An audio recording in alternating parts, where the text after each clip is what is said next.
Welcome back. Let me just come to you, Ben. How would you react to the arrest of judges by the DSS? When the arrest of judges start coming up, I think I begin to agree and understand with the president, and I stand with him on this fight against corruption.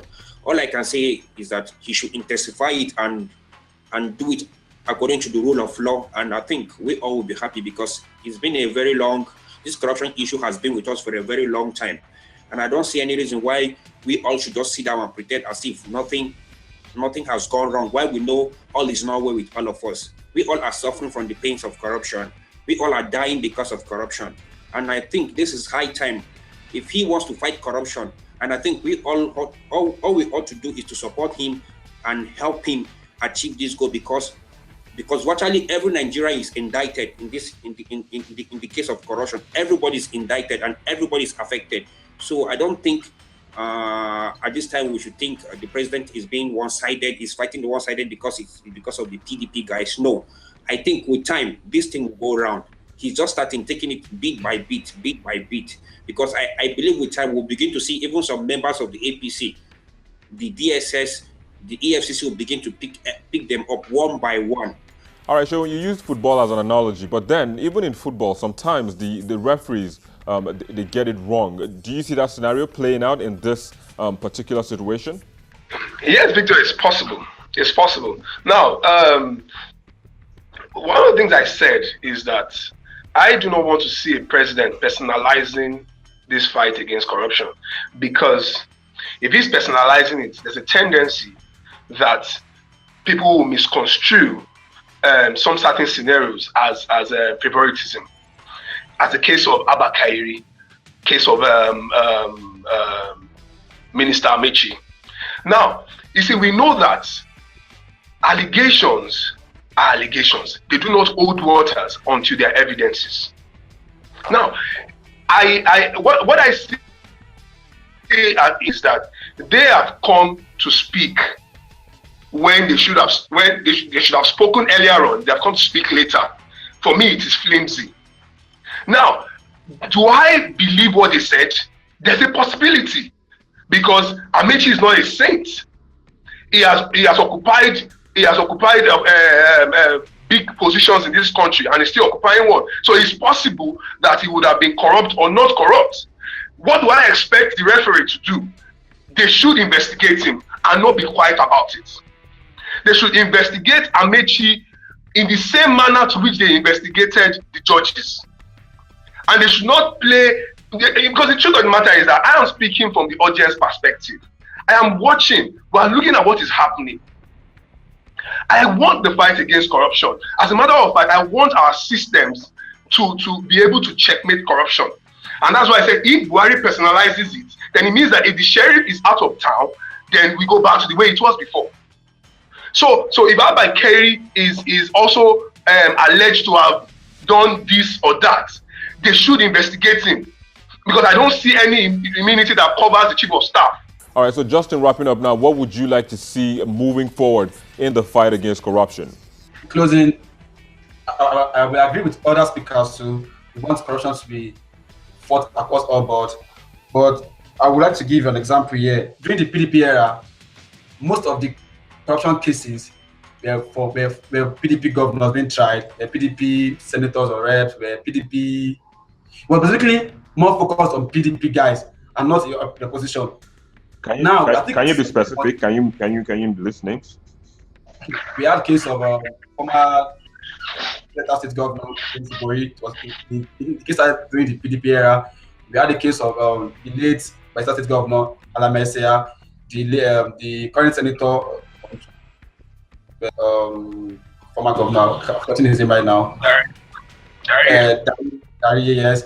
We had even in Southwest, we had Benga Daniel, we had Akala. So almost all the people were being probed during the PDP era, and it was nobody cried foul, nobody said anything about maybe it was one-sided. Everybody was like, okay, yes, we are the party in control, are fighting they're starting from the party. Let APC is in control, and let them start from their party too. You cannot tell me all the allegations against Amichina are just bare apologies. Of course, from little gossip, there's always an iota of truth there. So let them start from Amichi too. Let them start from the chief of staff. Let them start from other governors from APC, other senators from APC. Let's start from there. From there, once they now arrest anybody from PDP, no Nigerian will even shout. They're like, oh, if you're to someone from that party before, so we are not going to shout. We are going to take that as it is.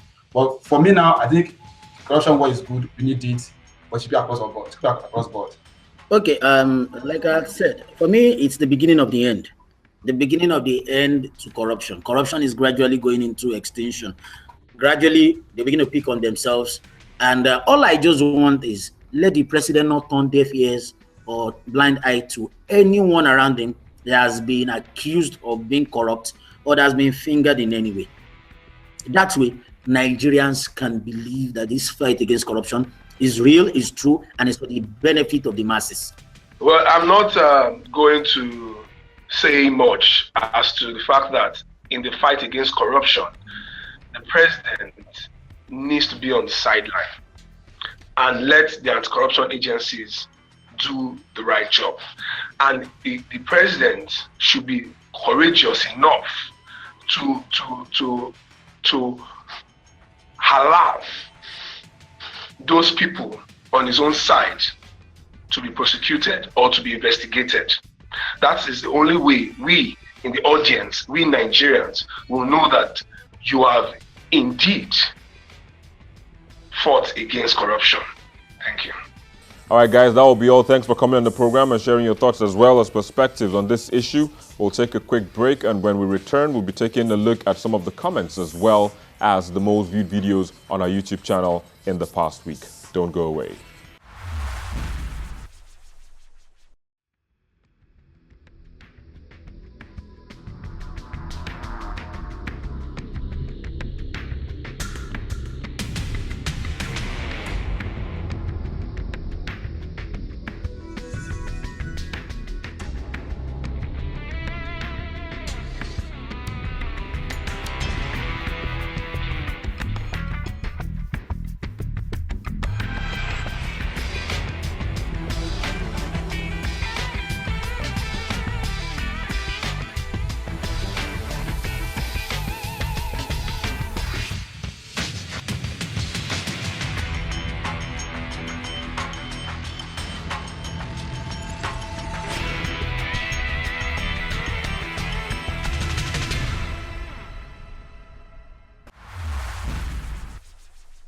This kind of oven, although we use charcoal here, but the reason was This young Nigerian made a biofuel converting machine.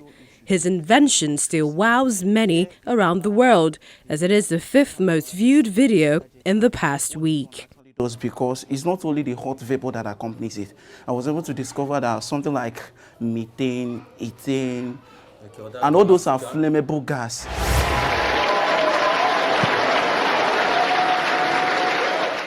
In 4th place is comments former Anambra State Governor Peter Obi made during the platform.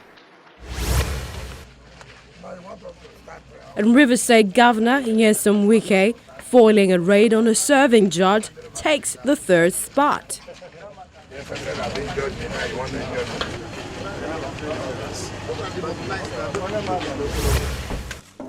Second spot is the dismissal of comments made by the wife of the president.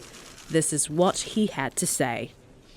I don't know which party my wife belongs to, but she belongs to my kitchen and my living room and the other room. And in 1st place is the release of 21 out of over 200 girls abducted from Chibok, Borno State. More chairs, please.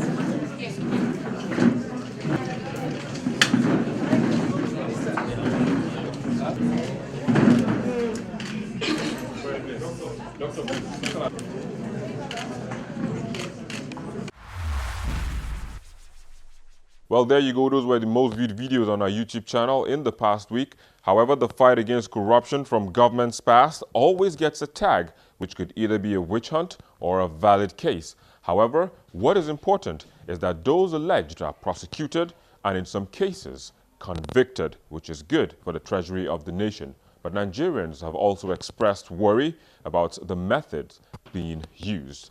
And that's the program this week. Thank you for watching. I'm Victor Matthias, and don't forget The conversation continues via the social media addresses showing on your screen.